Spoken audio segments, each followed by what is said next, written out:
Now, the National Health Insurance Authority cites a review of service charges caused by inflation for the delay in payment of arrears to service providers. The National Health Insurance Authority has denied allegations by the minority that the insurance scheme cannot fund its arrears to service providers, and neither is it collapsing. Yesterday, the ranking member on the Health Committee, Kwabena Minta Kando, said poor financial management has led to the worsening woes of the scheme and a possible collapse. Among other things, that integration of the National ID card to the National Health Insurance Authority card is being done at no cost to the scheme, and that the scheme is going to benefit from saving made through this integration process. However, the fact remains within the 2022 National Health Insurance Fund allocation formula document that the National Health Insurance Authority is expected to pay 10.6 million Ghana cedis to the National Identification Authority for data integration. So it's not for free. What makes matters even worse is that his lies about the replacement of the National Health Insurance Authority card with Ghana card are also false. This year's allocation provides some 54.6 million for the printing of some 2.6 million National Health Insurance Authority cards at 26 Ghana cedis per one. So it is not true that we are not paying anything because of national ID cards. We cannot continue to lie our way into solving critical national problems. We cannot also continue to ignore flagrant violations of laws enacted to ensure good health care for all Ghanaians. We cannot allow the future of the scheme to be hijacked by the NADO and his law-breaking finance minister. The National Health Insurance Scheme is collapsing not because of inadequate funds or inadequate legislation, but purely as a result of poor public financial management of the fund.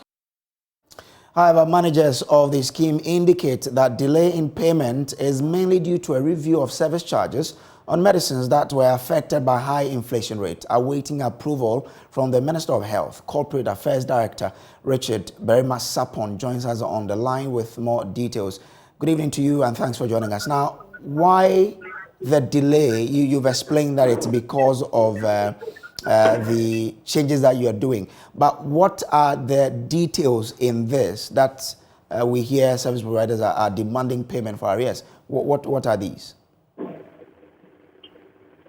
Hello, good evening, and good evening to our cherished viewers and listeners as well.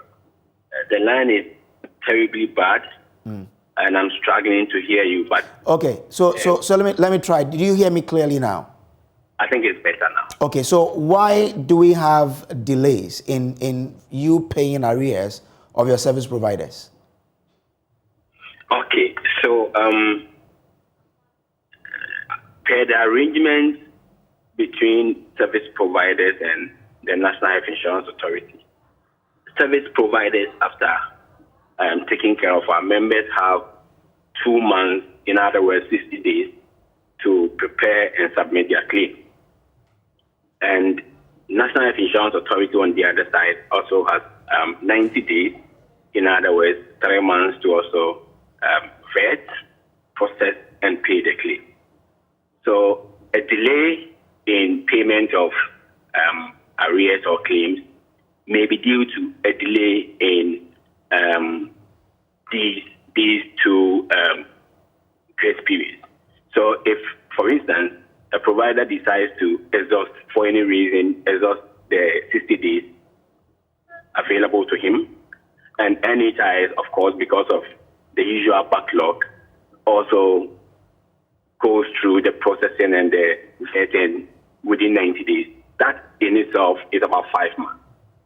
So usually some of these things cause delay in payment of claims. As the records show now, about 25 to 30% of our providers have even submitted their claims for November, December. You have a few of them submitting January of 2022, but we are talking about 2021, November and December. In this case, NHIS will take 90 days to vet, process, and pay the claims that are yet to be submitted with regard to 2021. So you can imagine the delay that the delay in submission is causing all of us. So you are saying that you owe your service providers till November of 2021. Is that it? Okay, so that is the case. Okay, so if that's the case, then where lies the justification of inflation affecting some medicines on the list? Okay, I think we are trying to lump two different issues together. Okay. Delay in payment of claims is quite different from the issue of tariffs. So the issue of tariffs has got to do with how much NHIA pays for the services and medicines that providers use in taking care of our members. Mm-hmm. So I think the latest review will add up to about 3 or so reviews in the last 5 years that I know.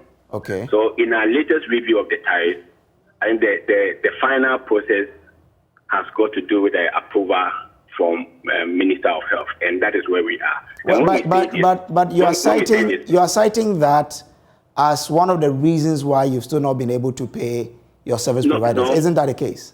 No, that's not the understanding.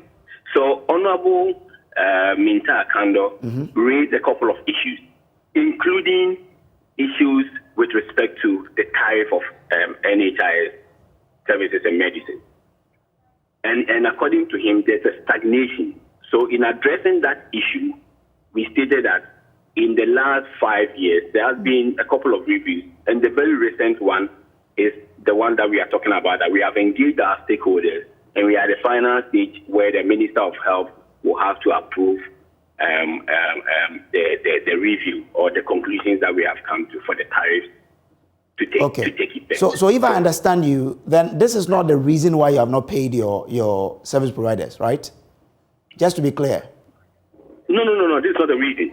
The reason is what I've told you. It is either there's a delay on behalf of the service providers or a delay on behalf of NHIA. Well, you are in there, so I don't want the either. I want you to give us what's really the reason. Why have you not been able to pay your service providers? Okay, so clearly from the records I gave you, that 25 to 30% of our providers have now submitted for November and December. It tells you there's a delay on the part of the provider. So what it means is that it is the service providers who have not presented their records to you, and that's why you have not been able to pay. So I said clearly 25 to 30% of them have submitted up to December. So the rest, we are urging the rest to submit it on time.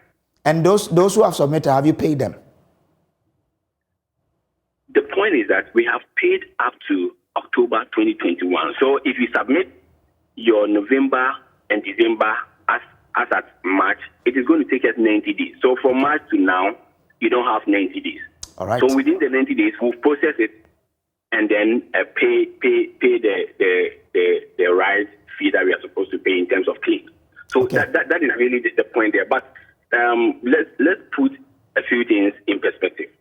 The release that management has asked us to bring is just for purpose of clarity.